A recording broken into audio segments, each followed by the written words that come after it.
Hello అండి. చూస్తున్నారు కదా! ఈ తుఫాన్ వచ్చి ఎండాకాలంలో అండి ఉత్తరప్రదేశ్‌లో మేమైతే ఎళ్ళినప్పుడు ఈ తుఫాన్ అయితే వచ్చింది.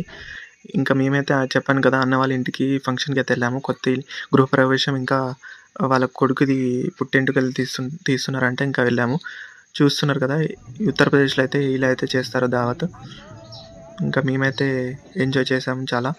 ఇంకా అక్కడి నుండి వేరే దగ్గరికైతే అన్న వాళ్ళైతే మాకు అక్కడ ప్రదేశాలన్నీ చూయించడానికైతే వెళ్తున్నాడు. ఈ మందిరం వచ్చేసి రసిక్ బిహారీజీ మందిర్ అంటారండి. ఉత్తరప్రదేశ్‌లో చాలా ఫేమస్ ఇక్కడ.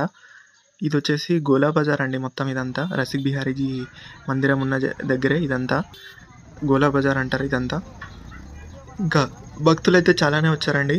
ఇది ఎండాకాలం అయినా కూడా చాలామంది భక్తులైతే వచ్చారు. రసిక్ బిహారీజీ అంటే శంకరుని అవతారం అండి ఈ మందిరం వచ్చేసి.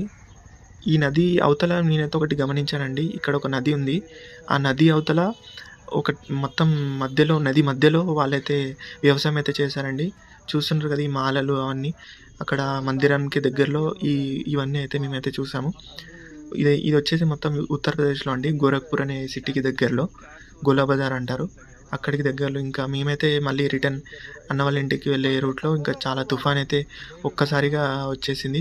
చాలా ఘోరంగా అండి అసలు పెద్ద పెద్ద రేకులు అలాంటివి కూడా ఎగిరి పడుతుండే. అంత ఘోరంగా తుఫాన్ అయితే వచ్చింది. ఇదొచ్చేసి ఎండాకాలం అండి. మే 20 ఈ వీడియో వచ్చేసి. ఇంత తుఫాన్‌లో ఒక ఇద్దరికైతే మేమైతే లిఫ్ట్ అయితే ఇచ్చామండి. ఒక 5 కిలోమీటర్స్ ముందు వరకు.